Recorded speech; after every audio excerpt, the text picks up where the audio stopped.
Metals and non metals आपका chapter है metals and non metals. Metals and non metals, इसके concept आप अपने प्रीवियस क्लासेस में पढ़ चुके हैं। यहाँ पे आपको डिटेल में मेटल्स एंड नॉन मेटल्स के बारे में इस चैप्टर में पढ़ना है, उनकी प्रॉपर्टीज़ पढ़नी है, उनके यूजेस पढ़ने हैं। इसके अलावा उनका अकरेंस कि वो नेचर में कैसे एग्जिस्ट करते हैं और फिर हम कैसे उसे एक्सट्रैक्ट करके डिफरेंट शेप्स में या उसका यूज़ करते हैं। ये सारी चीज़ें डिटेल में आपको इस चैप्टर में पढ़नी है। तो प्रीवियस क्लासेस में आपने पढ़ा है एलिमेंट कंपाउंड्स मिक्सचर के बारे में आपने पढ़ा है, और वहाँ पे आपने देखा कि एलिमेंट्स को हम क्लासिफाई करते हैं। मेनली 2 टाइप्स में एलिमेंट्स को क्लासिफाई किया जा सकता है, metals and non metals. Metals and non metals, तो यहाँ पे हम लिख देते हैं एलिमेंट्स कंपाउंड्स के बारे में आप पीछे पढ़ चुके हैं। आपको पता है कि elements are classified into mainly 2 types, metals and non-metals. There is also another type which we call metalloids. But in this chapter हम लोग मेटल्स एंड नॉन मेटल्स के बारे में यहाँ पे डिटेल में पढ़ेंगे।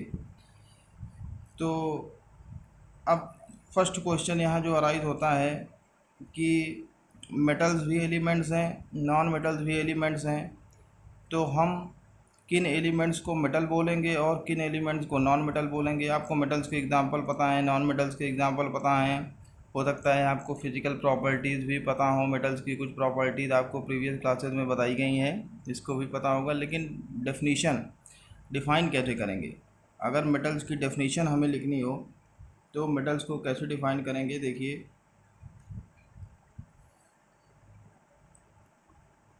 मेटल्स को डिफ़ाइन करेंगे आप। मेटल्स आर डिफाइंड एज, इसकी डेफिनेशन आप लिख सकते हैं, मेटल्स आर जो भी प्रॉपर्टीज़ है। देखिए, मेटल्स की जो भी प्रॉपर्टीज़ आप पढ़े हैं उसी प्रॉपर्टीज़ से ही आप मेटल्स की डेफिनेशन बना सकते हैं, मेटल्स की डेफिनेशन लिख सकते हैं। Metals are defined as, metals are defined as those elements, metals are defined as those elements which possess क्या प्रॉपर्टीज आपने पढ़ी हैं? Lustre, which possess lustre, are malleable and good ductile, are malleable and ductile and good conductor of heat and electricity. तो definition आप समझ रहे हैं कि डेफिनेशन ये कहाँ से, डेफिनेशन ये डिफाइन की गई है, डेफिनेशन कहाँ से ये आप इसको लिख सकते हैं। जो भी मेटल्स की प्रॉपर्टीज़ हैं, जो भी मेटल्स की प्रॉपर्टीज़ हैं उसी को आप मेंशन करते हैं डेफिनेशन में। Metals are defined as those elements which possess lustre, are malleable and ductile and good conductor of heat and electricity. ये लस्चर क्या है, मेलिएबल एंड डक्टाइल क्या है, इसकी क्या मीनिंग है, पीछे आप प्रीवियस क्लासेस में पढ़ चुके हैं। आगे अभी हम जब फिजिकल प्रॉपर्टीज़ डिटेल में एक्सप्लेन करेंगे तो वहाँ पे फिर से आपको lustre, malleable, ductile, good conductor of heat and electricity इसके बारे में फिर से एक्सप्लेन करेंगे। देखिए, इसी तरह से अगर नॉन मेटल्स की आप डेफिनेशन लिखना चाहें तो आप नॉन मेटल्स की भी डेफिनेशन लिख सकते हैं इसी पैटर्न पे। कैसे लिखेंगे? नॉन मेटल्स की डेफिनेशन आप कैसे लिखेंगे? Non metals are defined as those elements same pattern पे नॉन मेटल्स की भी डेफिनेशन लिख सकते हैं। Non metals are defined as those elements which, अब यहाँ क्या लिख देंगे, which do not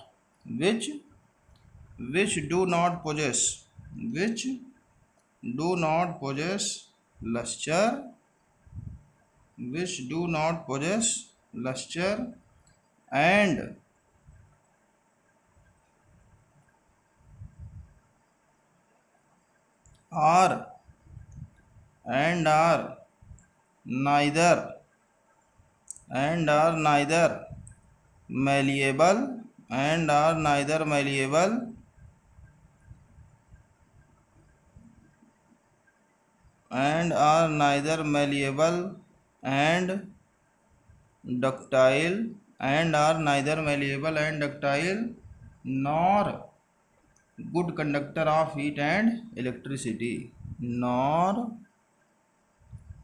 good conductor of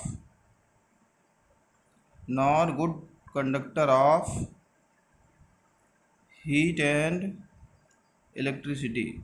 तो आप देख रहे हैं कि जो भी प्रॉपर्टीज़ आपने पीछे पढ़ी थी प्रीवियस क्लासेस में, उसी प्रॉपर्टीज़ से ही हमने मेटल्स और नॉन मेटल्स को डिफ़ाइन किया है।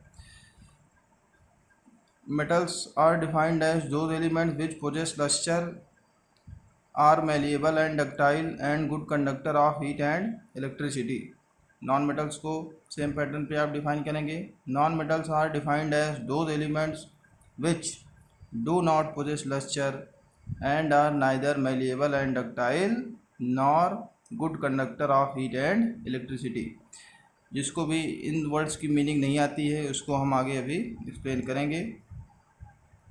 देखिए, एक अल्टरनेट डेफिनेशन भी आप लिख सकते हैं, alternative definition of metals and non metals. Electrons के टर्म में भी आप मेटल्स और नॉन मेटल्स को डिफाइन कर सकते हैं। प्रीवियस क्लासेस में आपको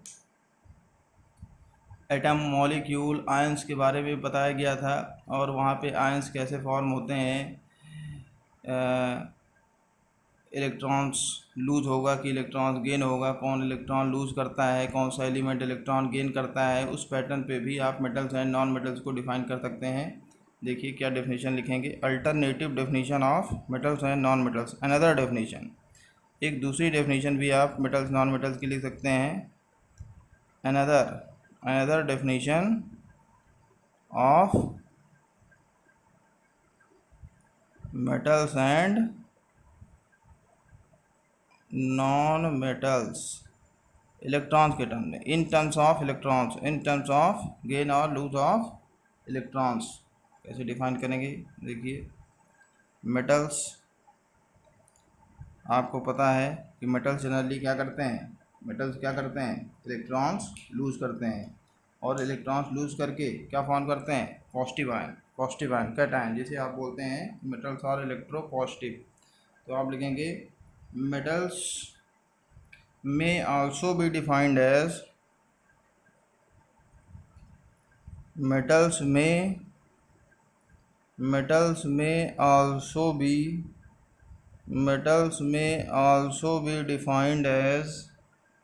those elements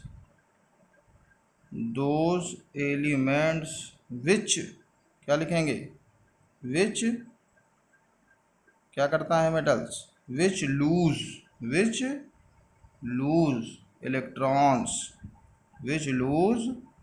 electrons and electron lose करेगा तो कैसा आयन फॉर्म होगा, विच loose electrons and form positive ions. और इसी के लिए एक वर्ड हम यहाँ यूज़ करते हैं, ये वर्ड आप ध्यान रखेंगे, बार बार यूज़ होता है, and form positive ions, that is they are, यहाँ वर्ड यूज़ कर रहे हैं electropositive elements, they are electropositive का मतलब ये हो गया कि मेटल्स जब इलेक्ट्रॉन लूज करते हैं तो उसके ऊपर इलेक्ट्रिकल चार्ज आ जाता है और वो किस नेचर का चार्ज होता है, पॉजिटिव चार्ज। तो इसके लिए हम क्या लिख रहे हैं, इलेक्ट्रो पॉजिटिव। कौन सा वर्ड यूज़ कर रहे हैं, electropositive, that is they are electropositive elements. Example के लिए अगर हम यहाँ आपको बताना चाहें, एग्जाम्पल आप ऐसे समझ सकते हैं, जैसे सोडियम है, सोडियम मेटल है। अब सोडियम मेटल में आप जानते हैं सोडियम मेटल क्या करता है, सोडियम मेटल क्या करेगा, एक इलेक्ट्रॉन लूज कर देगा और क्या फॉर्म कर लेगा, ion, positive ion, sodium ion Na+। Same pattern पे आप नॉन मेटल्स को भी डिफ़ाइन कर सकते हैं। नॉन मेटल्स की देखिए कैसे, इसी तरह से नॉन मेटल्स की भी डेफिनेशन आप लिख सकते हैं। नॉन मेटल्स, नॉन मेटल, अब नॉन मेटल्स क्या करेंगे, इलेक्ट्रॉन गेन करते हैं। नॉन मेटल्स इलेक्ट्रॉन गेन करेंगे, तो नॉन मेटल्स किस नेचर के होंगे, इलेक्ट्रोनिगेटिव। तो सेम पैटर्न पे यहाँ पे आप डिफाइन कर सकते हैं। नॉन मेटल्स में also be defined as, non metals में also be, non-metals may also be defined as those elements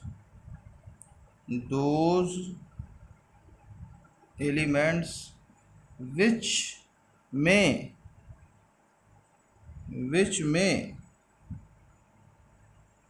gain electrons and form negative ions. अब यहाँ आप समझ रहे हैं, यहाँ लिखा है विच में गेन का सेंस आप समझ रहे हैं कि नॉन मेटल्स इलेक्ट्रॉन गेन भी करते हैं या वो इलेक्ट्रॉन शेयर भी कर सकते हैं। तो यहाँ पे हमने इस तरह से इसलिए लिखा गया है, एलिमेंट्स विच में gain electrons and form negative ions. और इसी तरह से आप क्या लिखेंगे, that is they are electronegative elements, that is they are electronegative elements. Example आप लिखना चाहें तो लिख सकते हैं, क्लोरीन का एग्जाम्पल है। क्लोरीन क्या करेगा, क्लोरीन आप जानते हैं कि इलेक्ट्रॉन क्लोरीन गेन करता है और क्या फॉर्म करता है, chloride ion, Cl- chloride ion. तो यहाँ आप देख रहे हैं इसमें निगेटिव चार्ज है, तो इसलिए इसके लिए वर्ड यूज़ कर रहे हैं इलेक्ट्रोनिगेटिव। तो आप ध्यान रखेंगे, metals are electropositive, non metals are electronegative. और इलेक्ट्रोपॉजिटिव इलेक्ट्रोनिगेटिव का क्या मीनिंग है ये आपको ऊपर बताया जा चुका है।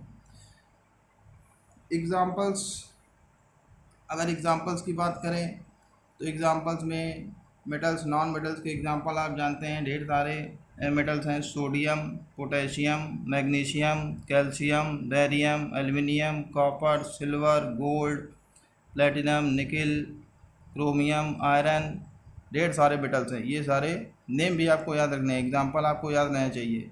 नॉन मेटल्स के एग्जाम्पल की बात करें तो hydrogen, oxygen, nitrogen, chlorine, bromine, iodine, sulphur, phosphorus, carbon, इस तरह से ये सारे आपके नॉन मेटल्स के एग्जाम्पल हैं। एक चीज़ और यहाँ पे आप जानते रहिए कि देखिए, आज तक नियर अबाउट 118 एलिमेंट्स डिस्कवर हो चुके हैं, जिनमें से कुछ एलिमेंट्स तो नेचुरली अकर करते हैं और कुछ ऐसे भी एलिमेंट्स हैं जिनको आर्टिफिशियल मेथड से बनाया जाता है, जिन्हें हम बोलते हैं सिंथेटिक एलिमेंट्स। और जितने भी एलिमेंट्स हैं, इन एलिमेंट्स में 80% elements, majority of elements are metals, ठीक है। 80% एलिमेंट्स ये मेटल्स हैं और केवल 22 नॉन मेटल्स हैं। इन एलिमेंट्स में केवल 22 नॉन मेटल्स हैं और इसमें से कुछ मेटलॉइड्स भी हैं। तो ये आप केवल एक कॉन्सेप्ट के लिए याद रखेंगे कि जितने भी एलिमेंट्स हैं, इन एलिमेंट्स में लगभग 80% एलिमेंट्स वो मेटल्स हैं, 22 नॉन मेटल्स हैं और बहुत ही कम कुछ ऐसे भी एलिमेंट्स हैं जो मेटलॉइड्स हैं। मेटलॉइड्स के लिए देखिए हम अलग से यहाँ लिख दे रहे हैं, मेटलॉइड्स के बारे में भी आप जानते रहिए। मेटलॉइड्स, उसके भी एग्जांपल आपको याद रहना चाहिए। मेटलॉइड्स, पहले भी आपको ये वर्ड मिला है, मेटलॉइड्स। What are metalloids? तो आप लिखेंगे elements which show, metalloids, elements, which show properties of both metals and non-metals which show elements which show properties of both metalloids, properties of both metals and non metals, ऐसे element जिनमें metals की भी properties होती हैं और non metals की भी properties पाई जाती हैं। Both metals and non metals are called metalloids, are called metalloids. Example आप यहाँ हम लिख दे रहे हैं, एग्जाम्पल भी आपको याद रहने चाहिए मेटलॉइड्स के एग्जाम्पल। सिलिकॉन, जर्मेनियम,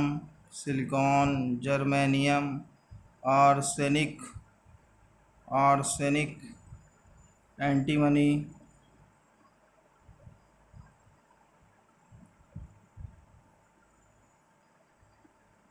एक और है टेलुरियम, इसका सिंबल होता है Te।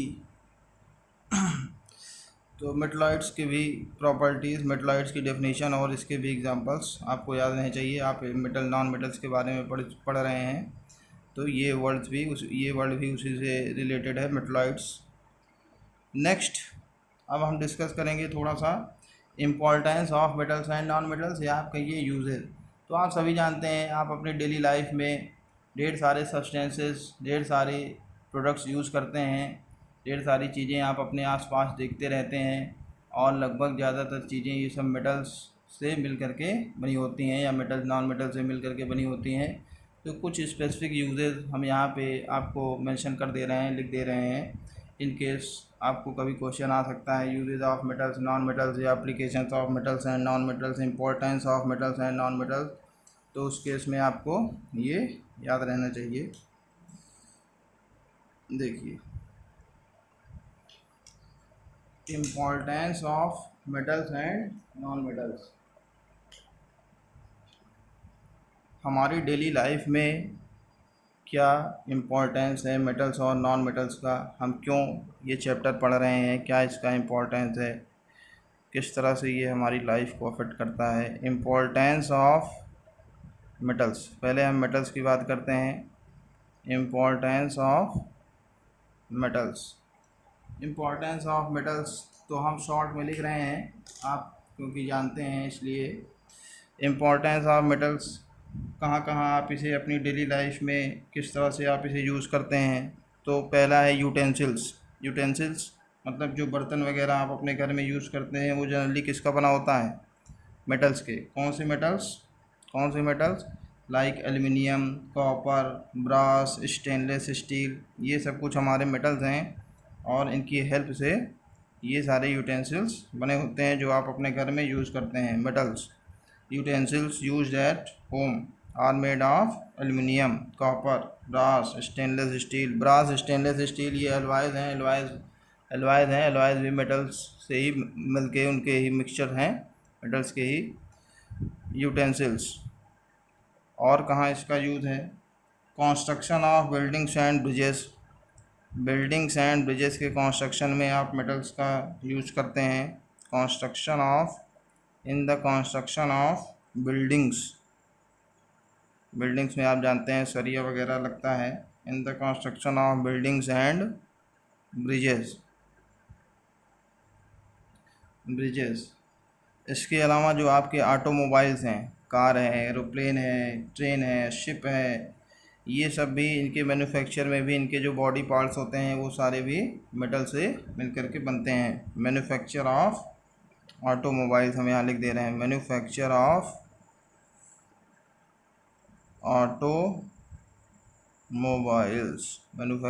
ऑटोमोबाइल्स, ठीक है। तो कुछ यूजेज हम यहाँ पे आपको लिख रहे हैं, ढेर सारे यूजेज हैं। क्वाइंस एक यूज़ आप लिख सकते हैं, मेकिंग ऑफ क्वाइंस भी जो है मेटल से ही के हेल्प से बनाए जाते हैं, इन मेकिंग ऑफ क्वाइंस। इसके अलावा ज्वेलरीज हैं, सिल्वर, गोल्ड, प्लेटिनम, ये सब आप जानते हैं कि ये सारे मेटल जो हैं ये ज्वेलरीज के बनाने के काम आते हैं। तो ये भी आप लिख सकते हैं, in making of jewellery, in making of jewellery. ठीक है, एक यहाँ पे वर्ड देखिए हम यूज़ कर रहे हैं, इसको भी आप थोड़ा सा अलग से मेंशन कर लेंगे। ये एक वर्ड है, कभी कभी आपको कहीं आप ये वर्ड आपको मिल जाता है या कहीं एंट्रेंस एग्ज़ाम वगैरह में जो पूछा जा सकता है कि व्हाट आर स्ट्रेटेजिक मेटल्स। देखिए कुछ मेटल्स ऐसी हैं, some metals like titanium, like titanium, ये स्पेसिफिक यूज़ है, इसको अलग से आप मेंशन करके इसको याद करेंगे। टिटेनियम का सिंबल है Ti। Some metals like titanium, comma, chromium, chromium, chromium symbol Cr, chromium, manganese, manganese symbol Mn, zirconium, ये भी एक मेटल है, जिरकोनियम सिंबल है Zr। ये कुछ मेटल्स हैं, ये कुछ मेटल्स हैं जिनका हमारी कंट्री के या किसी भी कंट्री के डिफेंस के लिए इसका एक बहुत ही ग्रेट सिग्निफिकेंस होता है। किसी भी कंट्री के डिफेंस के लिए इनका एक बहुत ही इम्पोर्टेंट रोल होता है, इनका सिग्निफिकेंस होता है। इसलिए इन मेटल्स को बोला जाता है, इन मेटल्स को बोला जाता है स्ट्रेटजिक मेटल्स। ये वर्ड आप याद रखेंगे, या कभी कभी क्वेश्चन ऐसे भी आ सकता है व्हाट आर स्ट्रेटेजिक मेटल्स, तो ये वर्ड आप याद रखेंगे। ये वर्ड क्यों यूज़ किया जा रहा है, because these metals play an important role in countries defence. Strategic metals, strategic strategic metals, titanium, chromium, manganese, zirconium, etc. These metals are called strategic metals. Strategic metals means, strategic metals means मतलब जैसे ढेर सारे जो atomic energy के projects हैं, space energy, jet engines, ये सब चीज़ें जो बनती हैं, ये सब किससे बनती हैं, ये जो मेटल्स आपको एग्जांपल बताए गए हैं इन सब मेटल से ये सारी चीज़ें बनाई जाती हैं। और इनका यूज़ होता है किसी भी कंट्री के डिफेंस के लिए, अपने डिफेंस सिस्टम को में जो भी चीज़ें वो यूज़ करते हैं वो सारी चीज़ें इन सारे मेटल से मिल करके बनती हैं। इसलिए इनके लिए एक वर्ड, एक अलग से स्पेसिफिक टर्म यूज़ करते हैं और इसे बोलते हैं स्ट्रेटजिक मेटल्स। तो इसे आप याद रखेंगे, स्ट्रेटजिक मेटल्स। इसी तरह से नेक्स्ट है importance of non metals. Importance of non metals, non metals का देखिए, नॉन मेटल्स का भी बहुत ही ग्रेट इम्पोर्टेंस है। ऑक्सीजन वगैरह आप जानते हैं, ऑक्सीजन नॉन मेटल है और बिना ऑक्सीजन के लाइफ पॉसिबल नहीं है। इसी तरह से और भी ढेर सारे नॉन मेटल्स हैं। देखिए एक हमारा बहुत ही इम्पोर्टेंट नॉन मेटल है carbon. Carbon, carbon is one of the most important non metal. क्यों इसे ऐसा कहा जा रहा है, क्यों मोस्ट इम्पॉर्टेंट नॉन मेटल इसे कहा जा रहा है, क्यों, क्योंकि ये जनरली जितने भी आप चीज़ें यूज़ करते हैं, ये आप जानिए कि कार्बोहाइड्रेट्स हैं, प्रोटीन्स हैं, ऑयल्स हैं, फैट्स हैं, ठीक है, ये सारी चीज़ें, ये सब क्या हैं, ये सब कार्बन के कंपाउंड से ही मिल करके बनी हुई हैं। आगे आप हायर क्लासेस में कार्बन एंड इट्स कंपाउंड इसके बारे में डिटेल में पढ़ेंगे। और 10th में नेक्स्ट चैप्टर भी है आपका कार्बन एंड इट्स कंपाउंड, तो वहाँ पे और डिटेल में आप कार्बन के बारे में पढ़ेंगे। यहाँ पे आप केवल अभी हम डिफरेंट डिफरेंट नॉन मेटल्स के इम्पोर्टेंस के बारे में आप पढ़ रहे हैं, तो कार्बन के आप बारे में जानते रहिए। Carbon is a most important non metal. क्यों, क्योंकि ये लगभग ढेर सारे कंपाउंड्स इस आप जो है जो कुछ भी आप यूज़ कर रहे हैं, ढेर सारी चीज़ें, यहाँ तक कि चाहे वो खाने पीने की चीज़ें हो या प्लास्टिक वगैरह आप यूज़ करते हैं, और ये सारी चीज़ें किसी भी हमारी जो बॉडी है, ये सब भी, ये सब कैसे, जितने भी लिविंग बींग्स हैं ये सब किससे मिल करके बने हुए हैं, कहीं ना कहीं कार्बन या कार्बन के कंपाउंड से मिल करके बने हुए हैं। तो इसलिए इसका एक बहुत ही इम्पोर्टेंट रोल है हमारी लाइफ में। तो इसको हम थोड़ा सा लिख दे रहे हैं। Carbon is one of the most important non metal because all the life on this earth is made of carbon compounds. देखिए, आपको पीछे भी हम बताए कि जितनी भी लिविंग बींग्स हैं, ये सब हमारी बॉडी, यहाँ तक कि प्लांट्स हैं, जो कुछ भी हैं, ये सब किससे मिल कर के बने हुए हैं? कार्बन के कंपाउंड से ही बने हुए हैं। तो कार्बन का ये यूज़ है कि all the carbon is one of the most important non-metal. Carbon is one of the most important non-metal because all living beings on this earth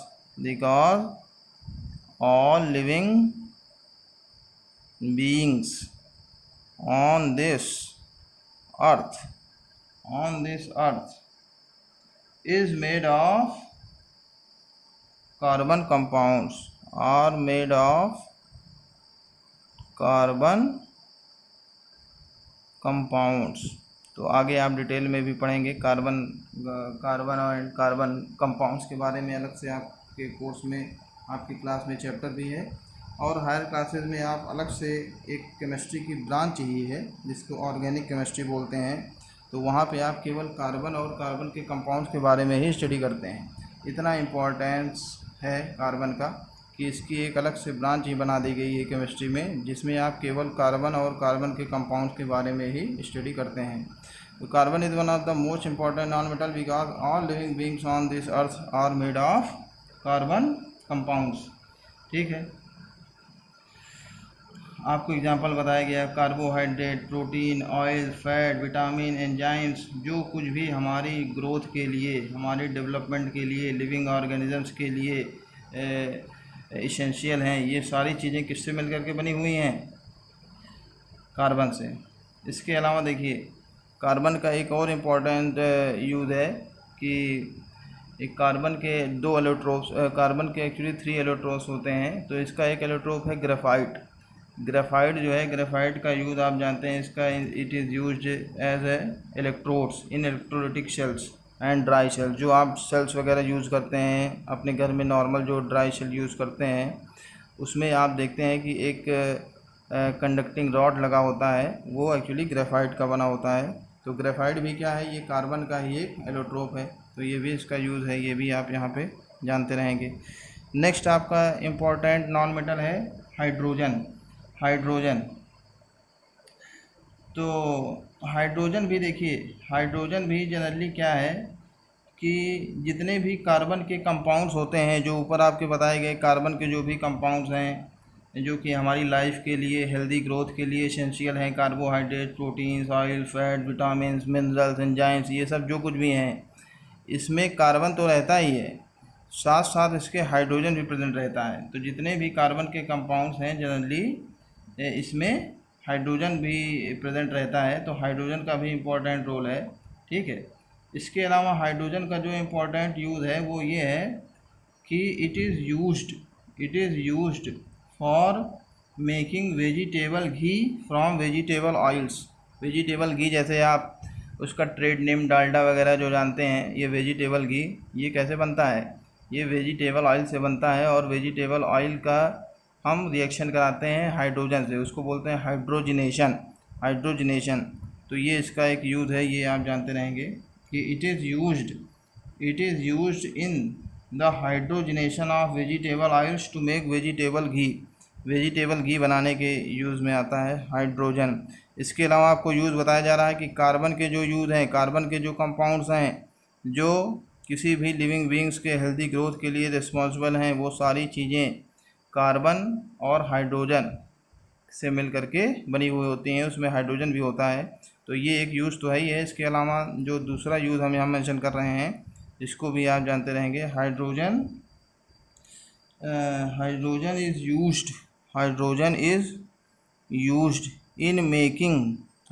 is used in making vegetable ghee मतलब trade name आप अपने घर में जो use करते हैं, डालडा वगैरह। Vegetable ghee from vegetable oils, vegetable ghee from vegetable oils.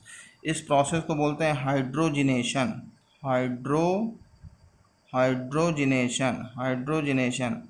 Hydrogenation मतलब होता है addition of hydrogen.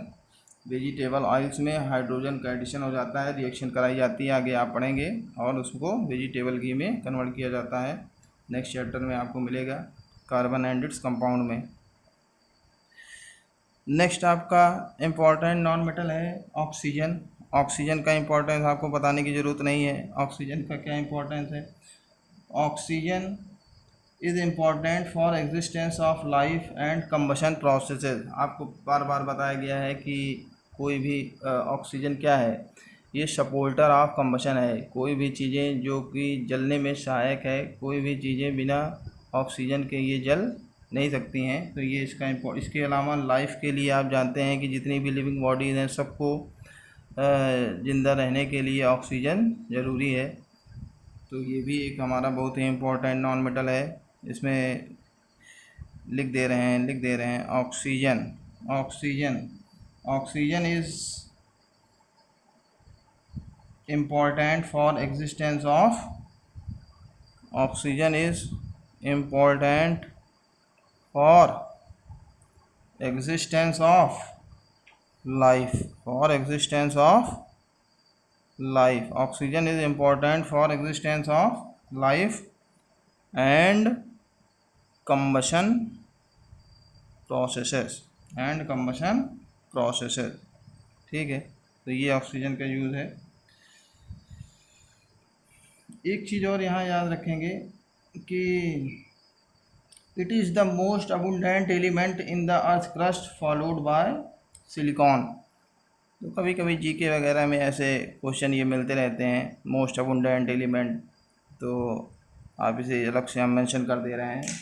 Most abundant element in the earth crust followed by silicon. Oxygen is the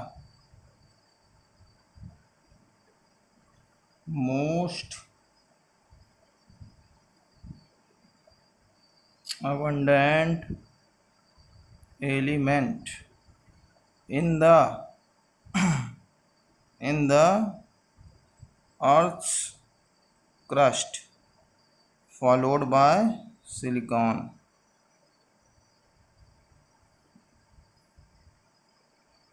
ये एक फैक्ट है, इसे केवल आप याद रखेंगे। नेक्स्ट है आपका नाइट्रोजन। आप जानते हैं नाइट्रोजन भी नॉन मेटल है, और नाइट्रोजन एक्चुअली ये अदर नॉन मेटल्स के कंपैरिजन में ये इनल्ट होता है, ये इनल्ट गैस है। और ये आप जानते हैं कि हमारी एयर में नाइट्रोजन का परसेंटेज ज़्यादा है, और एयर में क्योंकि नाइट्रोजन का ज़्यादा परसेंटेज है इसलिए ये रेट ऑफ कंबशन को रिड्यूस करता है, कंट्रोल करता है। क्योंकि आप जानते हैं ऑक्सीजन कंबशन के लिए नेसेसरी है, और ऑक्सीजन जो है कंबशन का सपोर्टर है। लेकिन नाइट्रोजन ये एक इनल्ट गैस है, ये अदर नॉन मेटल्स के कंपैरिजन में ये इनल्ट है, और जिसके कारण से ये नाइट्रोजन कंबशन के रेट को रिड्यूस करता है, कंबशन के रेट को कंट्रोल करता है। ठीक है, तो ये नाइट्रोजन का बहुत ही इम्पोर्टेंट यूज़ है। इसके अलावा नाइट्रोजन का जो यूज़ है in the manufacture of ammonia, nitric acid, fertilizers वगैरह बनाने के इसका यूज़ है। इसके अलावा कुछ हमारे कंपाउंड्स हैं TNT, नाइट्रोग्लिसरीन, एक्सप्लोसिव्स वगैरह बनाने के लिए भी नाइट्रोजन का यूज़ होता है। एक और जो इसका नाइट्रोजन का इम्पोर्टेंट यूज़ है, वो जो आप चिप्स वगैरह ख़रीदते हैं, लेज़ वगैरह, उसमें आप देखते हैं कि उसमें एक गैस फिल्ड होती है। ठीक है, तो वो गैस एक्चुअली वो क्या है, वो नाइट्रोजन गैस है, और नाइट्रोजन गैस का यूज़ किया जाता है टू प्रिजर्व फूड आइटम्स को। जनरली जो चिप्स हैं, पोटैटो चिप्स वगैरह हैं, या जो पैकेट्स में जो चीज़ें आप कुरकुरे, लेज़ वगैरह जो भी ख़रीदते हैं, उसको प्रिजर्व करने के लिए नाइट्रोजन का यूज़ किया जाता है। उसमें नाइट्रोजन गैस फिल्ड की जाती है। क्योंकि नाइट्रोजन एक इनर्ट गैस है, और ये सब्सटेंसेस को, ये फूड आइटम्स को ऑक्सीजन से रिएक्ट करने नहीं देता है, और जिसके कारण से उसका ऑक्सीडेशन नहीं होता है और फूड आइटम्स आपके देर तक ये प्रिजर्व रहते हैं, सेफ़ रहते हैं। ठीक है, तो कुछ यूजेज हम नाइट्रोजन के यहाँ पे लिख दे रहे हैं, मेंशन कर दे रहे हैं, आप याद रखें। यूजेज देखिए बहुत इंपॉर्टेंट है, यूजेज आपको याद रखने हैं। यूजेज पहला यूज़ हमने आपको क्या बताया, nitrogen reduces rate of combustion के रेट को ये रिड्यूस करता है। क्यों? क्योंकि ये कैसा है, ये इनर्ट गैस है। ठीक है, इसके अलावा it is used in the manufacture of ammonia. ढेर सारे इंपॉर्टेंट कंपाउंड्स हैं, नाइट्रोजन के कंपाउंड्स हैं जिनको हम यूज़ करते हैं। तो उसको बनाने के लिए उसके मैन्युफैक्चर में नाइट्रोजन का यूज़ होता है, like ammonia, nitric acid, fertilizers, explosives etcetera. ठीक है, और थर्ड यूज़ इसका जो इम्पोर्टेंट यूज़ आपको बताया गया है कि it is use to preserve food को प्रिजर्व करने में नाइट्रोजन गैस का यूज़ करते हैं। ठीक है, इसके अलावा और भी नॉन मेटल्स हैं, जैसे सल्फ़र है। अब सल्फ़र का भी यूज़ है कि ये it is present in many of the substances found in plants and animals. Sulfur compounds are also present in proteins, hair, onion, garlic, wool। ये सब जो चीज़ें हैं इसमें सल्फ़र प्रेजेंट होता है, सल्फ़र पाया जाता है। इसके अलावा सल्फ़र का यूज़ होता है in making fungicide and gun powder. Fungicide मतलब फंगस को किल करने की जो केमिकल्स होते हैं, दवाएं होती हैं, उसको बनाने में सल्फ़र का यूज़ होता है। और गन पाउडर बनाने में भी सल्फ़र का यूज़ होता है। तो इसका यूज़ भी हम यहाँ पे मेंशन कर दे रहे हैं, आप याद रखेंगे। सल्फ़र ये भी एक इम्पॉर्टेंट नॉन मेटल है और इसका यूज़ आप रखेंगे। It is present in many of the substances found in plants and animals. Sulphur compounds are present in